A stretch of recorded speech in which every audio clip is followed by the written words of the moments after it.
Hey there folks, it is Rob. Welcome back to a brand new What I Watched video. Going to be bringing these back where I show you guys the movies that I watched during a week or 2 weeks or a month. If I have enough movies to show, I will make a video. So it might just pop out randomly. Here I have a pretty good stack, I would say, of movies to show you guys. Basically what I watched. And got Blu-rays and DVDs. I got horror movies, comedies, drama, even threw in a Stallone film. He is my favorite action star of all time, and always will be, Stallone. So, yeah, I have a good selection of different genres. These are not going to be reviews, just me basically showing you guys what I watched. I might briefly talk about it. But, yeah. So, sit back, relax, and enjoy. Like I said, I'm going to be doing these every so often. Let's start with horror. First one I watched is Texas Chainsaw 3D. Look, I wanted to give this movie another shot because I ranted on this. It was like a two-part rant I did a long time ago. And I wanted to, because I hadn't seen it in years, so wanted to check it out again, and it's still the same. The guy who played Leatherface, what's his name, Dan Yeager, he did a phenomenal job as Leatherface, I will say that. But you got Alexander Daddario walking around in a shirt that is up to here. I mean, why not just let him fall out? Why are you even wearing a shirt? It's just not logical.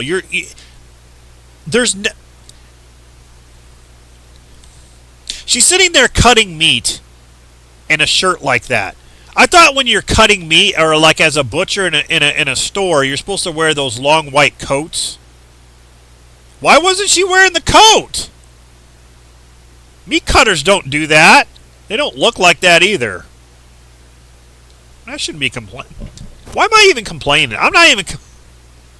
She's nice to look at, but that's how they're selling this movie. So, yeah, Alexander Daddario, if you want to see two big reasons why to like Alexander Daddario, here you go. Anyway, yeah.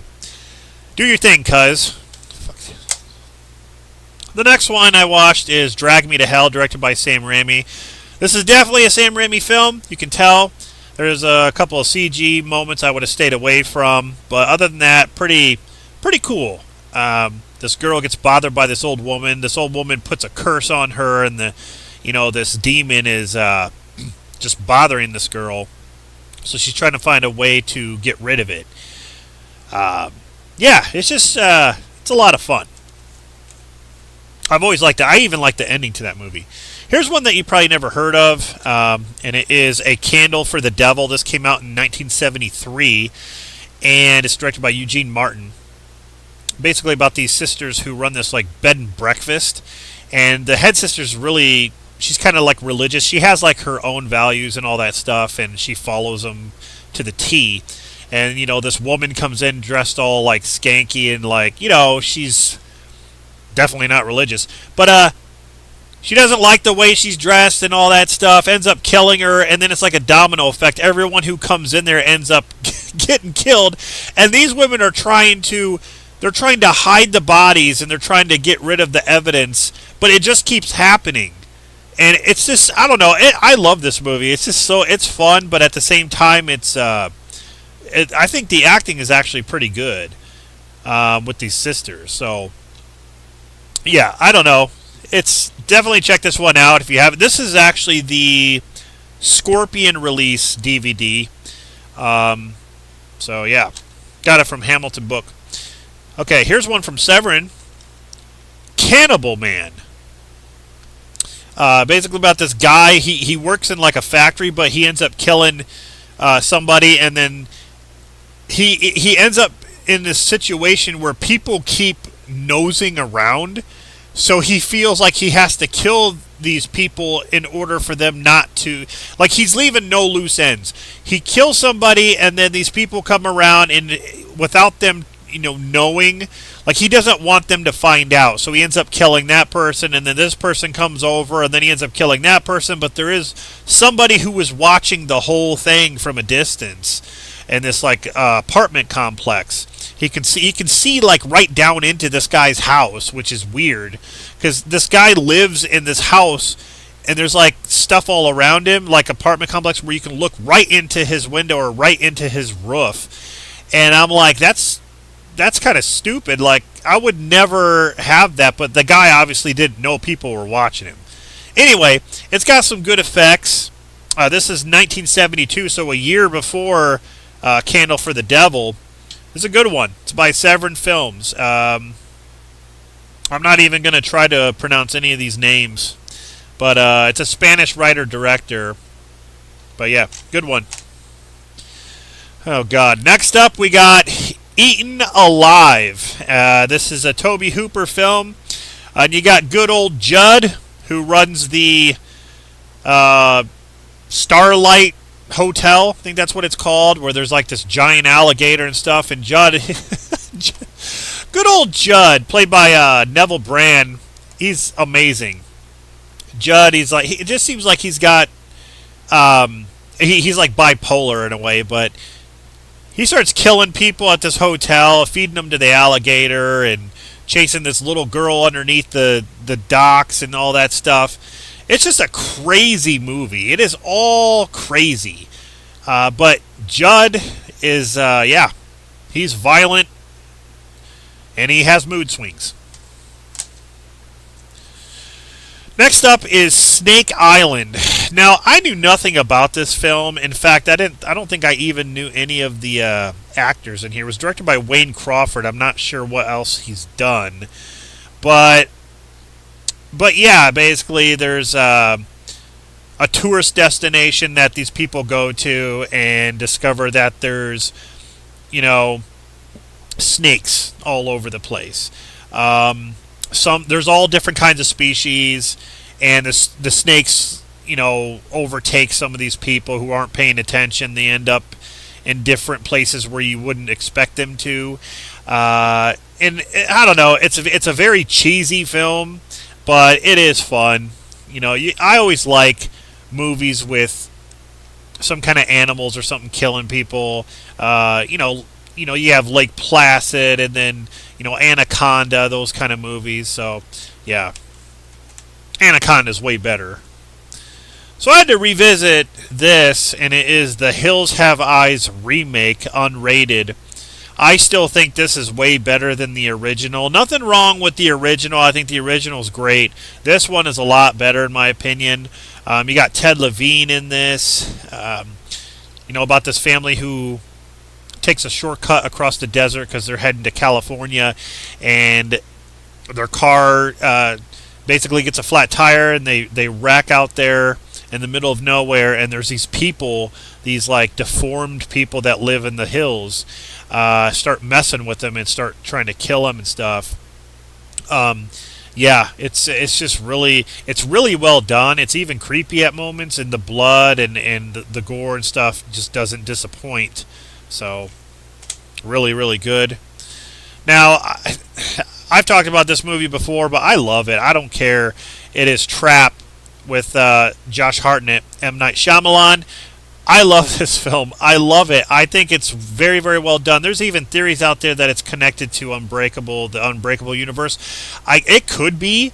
Like, honestly, if M. Night just came out and said, yep, it is, I don't think there's any connection, honestly, but it's just theories. But they could. Because so if you pay attention to the movie, if you pay attention, Josh Hartnett has all these characteristics of not really a superhero, but someone who is in that realm. And I don't know, it's more than just a concert. It's more than just M. Night's daughter, singing on stage, or she's actually a pretty damn good singer. I actually like the soundtrack. I think the songs are excellent in this. But it's such a good movie. I don't know. I guess I don't understand some of the criticisms about this film. It's definitely not boring. Things do happen, and Josh Hartnett just steals the show. So I love it. Next up is Ginger Snaps. Of course, everyone knows this film. Directed by John Fawcett. You got Catherine Isabel in this. Emily Perkins. I think Emily Perkins was in Stephen King's It, the TV miniseries. She played Beverly Marsh, the little or the younger version. And basically you got one of the girls ends up turning into a werewolf, and she starts to show symptoms and stuff, and the other sister's trying to figure out what's going on, and at the same time trying to stop it. This is very... I want to say this movie's pretty raw. But yeah, I don't know. I've always liked Ginger Snaps. So I actually have the Scream Factory Blu-ray of this, but this is the old Artisan DVD. Alright. Next up, I watched Whiplash with Miles Teller and J.K. Simmons, about a boy who wants to be a great drummer in like a jazz orchestra, and you got J.K. Simmons, who is this hard-ass teacher. Like, he throws stuff, he yells, he slaps Miles Teller a couple times. Miles Teller is great in this movie. He's kind of like quiet, and then he actually breaks out of his shell and stands up for himself. But then J.K. Simmons is this asshole. He steals the show, honestly. But it's so cool seeing all these things about like how drumming is done, and I know nothing about music. I played the electric guitar a couple times, but drumming just seems so hard. But it seems like it's fun though. But great movie. Here's my Stallone pick, Copland. When it comes to Stallone, there are two movies that he's done that I feel like are masterpieces on his acting. His acting alone. Not basically the story itself, but his acting. Copland and Rocky. And I'm talking about the very first Rocky. The very first Rocky is a masterpiece. This is a masterpiece in his acting. He is so good in this. He actually plays a character instead of Stallone being like a funny man or like an action star, like a tough guy. This one, he's out of shape. He's almost kind of fat in a way, but he plays the role well. This movie actually has a really good cast. You got Stallone, Harvey Keitel, Ray Liotta, Robert De Niro, but you also got Annabelle Sciorra. You got Michael Rappaport, Robert Patrick, Peter Berg. So many great actors in this movie. I think who else? Who am I? Oh, Harvey Keitel. I forgot him too. Or did I say him? I probably say him. I don't even know what I'm saying anymore. Copland. If you have not seen Copland, guys, check it out. It is one of my, like I said, my favorite Stallone films. Don't get me wrong. I love Rambo. I love Tango and Cash. I love all those other ones. But this definitely is one to watch his acting chops. So, next up, I watched Alpha Dog, which also has a lot of stars in it.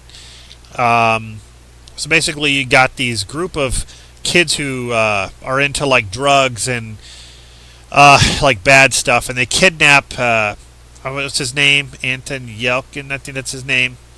They kidnap him because his brother won't pay money, and they kind of like get to know this kid and end up killing him. And it's based off a true story. There's witnesses and stuff like that, but it's very, very well acted and well done. You got Bruce Willis, Sharon Stone is in this, but what's his name? Emil Hirsch. He is great. Even Justin Timberlake did a good job here. But it's a really kind of depressing movie, though. It's sad what happens. Now, I know I said I like Stallone, but I also like Tom Cruise, and I like a lot of his older stuff. Days of Thunder. This movie got me into... Well, I shouldn't say I like NASCAR, but it got me interested in it. And that's what I loved about Tom Cruise, is that he was always doing movies where it was like he was trying different things. Like in Cocktail, he was a bartender that did all these like tricks with bottles. Top Gun, he flew jets. In this movie, he's driving NASCARs. It's the music and everything is so good. Who did the music? Hans Zimmer. Hans Zimmer did the music, but you got the late Robert Duvall, rest in peace, Robert Duvall. But you got Randy Quaid, Nicole Kidman, Cary Elwes is in this. It's directed by Tony Scott. So I heard that he was going to make a sequel to this, so I hope he does. If you have not seen Days of Thunder, guys, you're missing out. Next up, I watched Vacation. Now, this is not a remake of Vacation. A lot of people call this the remake. It is not. It is a sequel because Clark and Ellen Griswold are in this movie, and they're old, obviously, but they are their characters, so they are still Clark and Ellen. And they kind of poke fun at the other movies having different kids all the time, different actors. They poke fun at that. But this is about Rusty, the boy. Rusty's all grown up and he has his own family, and he wants to take them to Wally World just like his dad did, Clark, in the first Vacation. He wants to take his family to Wally World. So I thought this movie was hilarious. This is so fun. It's such a great one. Chris Hemsworth had me dying. His character in this. But yeah, it's so good, guys. Give this one a chance. Like, nothing is going to beat the original Vacation. I think this one stands on its own. So yeah.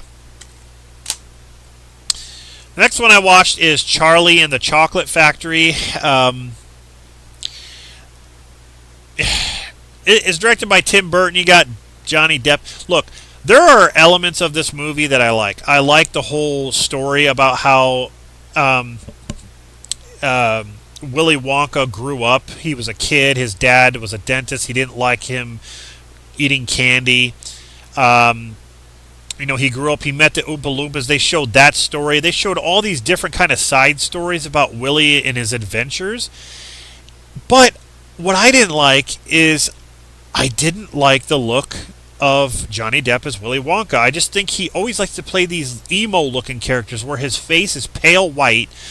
These weird kind of characters. Maybe Johnny Depp's born to play him. I don't know. I'm getting kind of tired of him playing these characters. It just seemed, and he wasn't funny. He was no Gene Wilder, that's for sure. And I'm not trying to compare him to Gene Wilder. It's just that there's not one time that I laughed at Willy Wonka saying something. There was no good jokes with that. There were some times I chuckled for the other like kids and stuff, but nothing that came out of his mouth. I was, every time he would run into the elevator and fall down, I'm just like, that was pretty stupid. But yeah, like I said, there are elements of this movie that I like, and I wish they would have done more. But yeah, I don't know. Nothing's gonna beat the original. So the last one I watched is a comedy, and it is Heartbreakers. This also has Ray Liotta in it, and also Gene Hackman, rest in peace. It was directed by Dave Merkin. You have Jennifer Love Hewitt and Sigourney Weaver, who are both hot in this movie. I think this is the hottest that I've seen Jennifer Love Hewitt in, other than Can't Hardly Wait. I mean, she was pretty smoking in that, but she is smoking hot in this movie. You got the mom, Sigourney Weaver, and the daughter, Jennifer Love Hewitt are con artists, and they're trying to con these rich men into marrying them, and then get the divorce settlement to get the money. Ray Liotta, he's hilarious in this when he starts shooting the fish with this gun. This is definitely a good movie, and if you guys have not seen it, definitely check it out. It is pretty funny. So there you go, guys. right there. My stack of movies. This is what I watched. And stay tuned for more. This is Rob signing off. See you next one.